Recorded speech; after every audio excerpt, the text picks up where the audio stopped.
அனைவருக்கும் வணக்கம். மருத்துவ குறிப்புகள் சிலவற்றை சொல்கிறேன், கேட்டு பயனடைங்க. முற்றிலும் கிட்னியில் கல் உருவாயிடுச்சுன்றாங்க. கிட்னி கல் உருவாயிட்டு இன்ட்ரோல் போக கஷ்டமாகுது. அடிவயிறு வலி இருக்குது, பின்னாடி பேக்கில் இடுப்பில் வலி இருக்குது, அதிகமாக வலி இருக்குது, ரொம்ப எரிச்சலாக இருக்குது, நெஞ்சு எரிச்சலாகுது, அதுமாதிரி சொல்கிறாங்க. கல் உருவாயிட்டா ரொம்ப இன்ட்ரோல் போக அவஸ்தைப்படுறாங்க. இது மாதிரி வெயில் காலம் வந்துச்சு, நிறைய தண்ணி குடிங்க. இந்த மாதிரி கல் உருவாகாமல் இருக்கணும்னா அடிக்கடி தண்ணி நிறைய குடிங்க. அதே போல் நம்ம கல் உருவாயிடுச்சுன்னா ஒரு இளநீ எடுத்துங்க.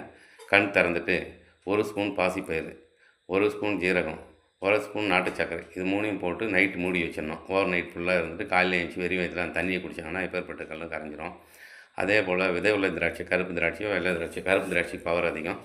அது ஒரு 1/4 கிலோ வாங்கிட்டு மிக்சியில் போட்டு அடித்து காலையில் வெறும் வயிற்றில் குடிச்சுன்னு வந்தாங்கன்னா ஒரு வாரத்துக்கு எப்பேற்பட்ட கல்லும் கரைஞ்சிரும். அதே போல் தென்னம்பாலை வெடிக்கிறதுக்கு முன்னே உரித்து அதுக்கு உள்ளேருந்து எடுத்தோம்னா கோதுமை அரிசி மாதிரி இருக்கும். அதை போட்டு மிக்சியில் அடித்து 2 டம்ளர் தண்ணியில் போட்டு அடித்து குடிச்சின்னு வந்தாங்கன்னா எப்பேற்பட்ட கல்லும் கரைய அதிக வாய்ப்பு இருக்கிறது. அதே போல் ஒரு இளநியில் ஒரு 5 ஏலக்காய் நசுக்கி போட்டு நைட் ஃபுல்லாக ஏலக்காயை போட்டு ஊற வச்சு காலையில் எழுந்துச்சி அந்த தண்ணியை குடிச்சோம்னா கிட்னியில் கல் இருந்து கரைஞ்சிரும்.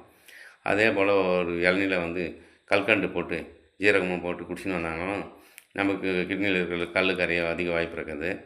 அதே போல் ரணக்கல்லின்னு ஒன்று இருக்குது. ரணக்கல்லி இலைய வச்சாலே செடியாகிடும். அந்த ரணக்கல்லி காலையில் ஃபஸ்ட்டு ஸ்டார்டிங் இன்றைக்கி வெறும் வயிற்றில் பல் விளக்கணுன்னு ஒரு 3 இலை எடுத்து கழுவிட்டு மென்று சாரை மட்டும் முழுங்கிட்டு அந்த தூக்கி கீழே துப்பிடுங்க. அடுத்த நாள் 4 இலை, அதுமாரி ஒரு 10 நாளைக்கு சாப்பிட்டு வந்தாங்க எப்பேற்பட்ட கல்லும் கரைஞ்சிரும். அதே போல் கூட்டு மருந்தாக சாப்பிட்லாம். சிறுபீலைன்னு ஒன்று இருக்குது. சிறுபீலை, நெருஞ்சி முள், ஆனை நெருஞ்சி, மல்லிப்பூ, வாழைத்தண்டு, இதெல்லாம் கூட்டு மருந்தாக போட்டு கொதிக்க வச்சு வடிகட்டி அருகம்புல் கூட போட்டுக்கலாம், கல் கரையும். இதெல்லாம் போட்டு எல்லாத்தையும் போட்டு கூட்டு மருந்தாக ஒரு 2 டம்ளர் 3 டம்ளர் தண்ணியில் போட்டு எல்லாத்தையும் கொஞ்சம் கொஞ்சம் போட்டு கொதிக்க வச்சு வடிகட்டி காலையில் வெறும் வயிற்றில் குடிச்சுன்னு வந்தீங்கன்னா எப்பேற்பட்ட கல்லும் கரையும் அதிக வாய்ப்பு இருக்கிறது.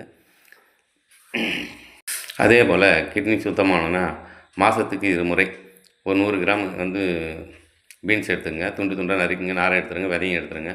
2 டம்ளர் தண்ணியில் போட்டு அந்த 100 ml பீன்ஸை கொதிக்க வைங்க. கொதிக்க வச்சு மிக்சியில் போட்டு அடித்து வெறும் வயிற்றில் காலையில் வெறும் வயிற்றில் குடிச்சிடுங்க. மாதத்துக்கு 2 டைம் அதுமாரி குடிங்க. கிட்னி சுத்தமாகிட்டோம், கல் உருவாக அதிக வாய்ப்பு கிடையாது. அதே போல் சுகர் பேஷண்ட் டயாலிசிஸ் பண்ணுவாங்க. கிட்னி செயல் இருந்துடும். அதை க்ளீன் பண்ணி உப்புலாம் எடுத்துகிட்டு ஓரளவுக்கு க்ளீன் பண்ணி கிட்னி செயல்பட வைப்பாங்க. அதற்காக நீங்கள் என்ன பண்ணணுன்னா சுரக்கானுடைய ஓட்டை காய வச்சு எரித்து சாம்பலாக்கி அந்த சாம்பலை மோரில் கலந்து வெறும் வயிற்றில் குடிச்சின்னு வந்தீங்கன்னா டயாலிசிஸ் பண்ண கிட்னியும் செயல்பட ஆரம்பிச்சிடும். அதே போல் சஞ்சீவி இலை, பூ, இலை, இது 2ஐயும் நேரில் உலர்த்தி காய வச்சு பொடியாக்கி தேன் கலந்து சாப்பிட்டு வந்தீங்கன்னா டயாலிசிஸ் பண்ண கிட்னி செயல்பட ஆரம்பிக்கும்.